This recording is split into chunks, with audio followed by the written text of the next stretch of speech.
Hi there, I am Muchaneta to Napel and I am here at Munich Fabric Start. And if you see me smiling, it's because this guy had me giggling behind the scenes. As always. Simon, lovely to see you again. As many of you who probably watch these interviews, you probably have seen Simon and I over the years. So again, I want to find out from Simon what sustainable innovations this time is all about, who you've got. Yeah, so each time I tell the same sentence, like I always try to be on top of the wave of the new developments on the industry. And this time there are some people that have been here before. So we have Shoeshanic, for example, and she presents new luxury in combination with algae material and in combination with wool or cotton and stuff like that. And also Iris Veentje. Iris is also for the second time, I think, here. And but it shows that all of these smaller studios are constantly so working on new developments that the industry can barely keep up with their developments as well. Yes, I mean it's exciting that they come back and they're able to kind of let us know what they're up to. Yeah. And kind of how this developed, maybe any challenges they might have faced. Yeah. I noticed you've also got Pauline van Dungen on there as well. Yeah, so that was the third designer that I think like 10 years ago, she was already on stage with her solar-powered dress and her solar-powered backpack. And now I brought them with me just as a simple reminder where it all started. Yes. But also to show how strong the smaller design studios develop. Yes.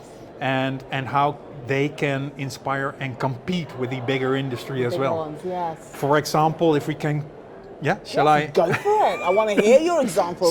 So Pauline van Dungen does amazing stuff, and she started.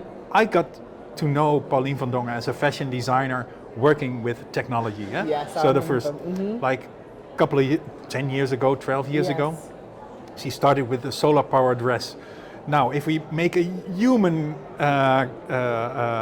step for mankind, she is now working with architects in creating fabrics, solar-powered fabrics, that can build pavilions for the outdoors. Wow, because I remember Pauline van Dungen. Yeah. And to those who are not well versed in fashion tech, she was like the Balenciaga is to fashion. Pauline van Dungen was to fashion tech, right? Yeah. And she was really pioneering. And I think, honestly, if we add a bit of respect to her name, she's actually Dr.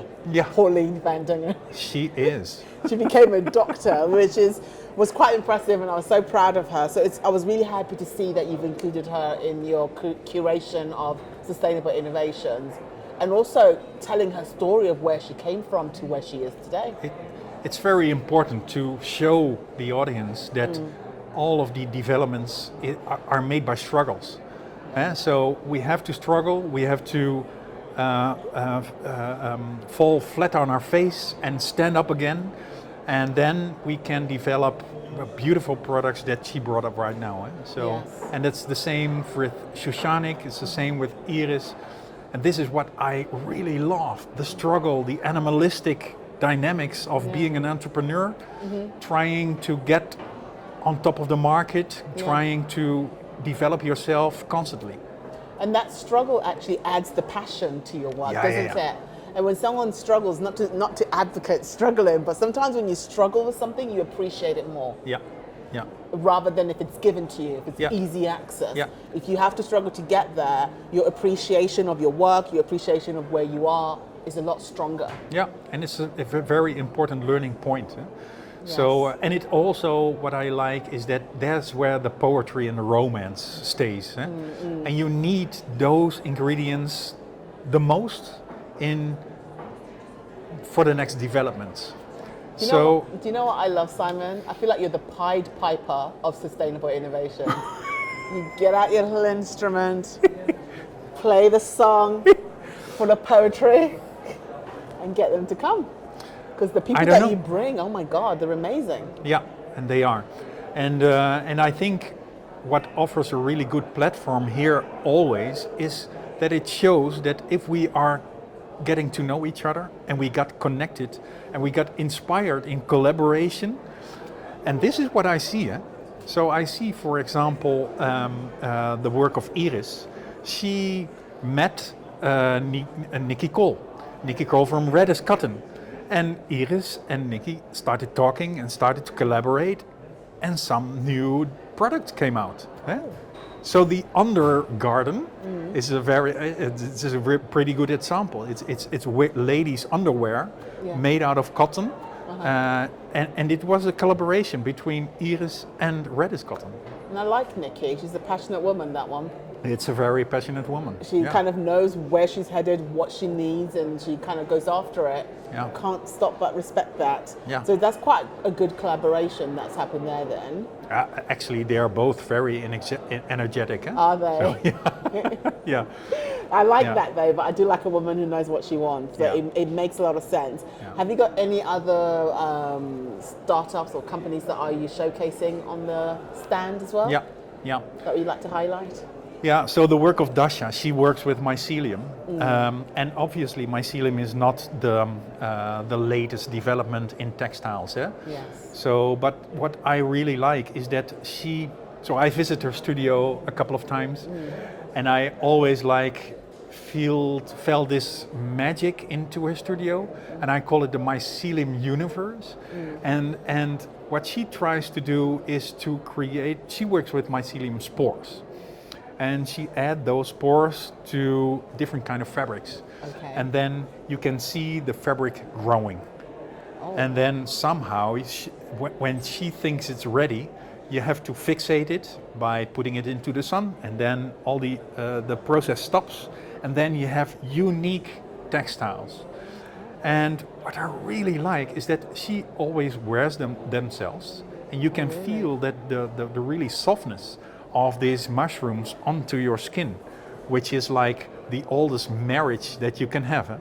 So the longest relationship we have as a human being with any material at all is textile. Yes. And she is doing such a great job in bringing this story and this history back into this industry again. And we need that. We need that. I think we need to know where we came from a little bit. Yeah. So we can know where we're going. Yeah. Because currently, I think the road that we're on is not going to lead to very good things in the future. So we need that innovation. And what I do like about the collection of the innovators that you bring to Munich Fabric Start is that they get the space, and not only that, they get to mingle with traditional textile people. Yeah. So they can also see the future. It's one thing being told about it, it's quite another physically being able to see new materials, feel them, understand the story behind it. Yeah. The struggle even. I think it makes a lot of sense for this time, because obviously, how I can call it, physically we are at the heart of the industry right now. Yeah. And I think that's amazing for this episode as well, that if we inspire this heartbeat to the rest of the industry, then we get bigger and bigger and bigger. And just like you say, well, it's not about the road that we are on. We have to create new roads. We do. And this is what happens here. Yes, they're showing us a different map. Yeah. A different way of doing things. You even put it better than I could. Oh, come on, Simon. Flattery will get you everywhere. I do really like I like going to your stand, I must admit. And every time I come to Munich Fabric Start, before any of the people come in to start looking at fabrics, I always go straight to the innovation one. Because what sustainable innovations does Simon discover on his travels? I should just call you like Pied Piper, the Pied Piper of sustainable innovations. I'm so honored. Thank you. Because every year, and I've known you for a long time now, every year you bring something different. And what I'd like to see from the industry is them actually reacting in it, to making it financially viable, which is something that always misses from new stuff, is that how are we going to fund it? How are we going to scale it? Yeah. It's and lovely. This is why I love that we are now in the heart of the industry on a physical surface here. Yes. Yeah. And today, everything went well with the show so far? Yeah. So I was really surprised about how crowded it could get. Because normally when we were in the other buildings, then you already get the people who had the mindset in new materials or new techniques. And here we have a lot of surprising moments, like people like, really? And so this is what I like most. So the traditional fashion or textile expert with these expertise glasses and perspectives look like, yeah, new textile. And then I say, well, do you actually know what you are looking at? And they say, yeah, it's textile.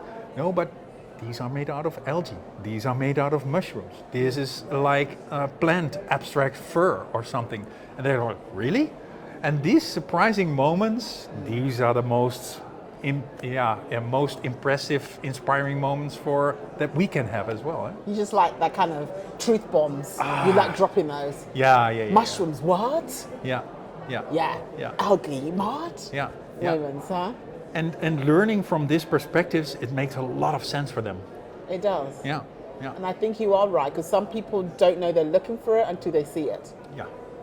And they do that right here. It's like eating a tomato. And when you have a biological tomato, and once you taste the real taste of a tomato, then you never can go to the supermarket and have the same experience again.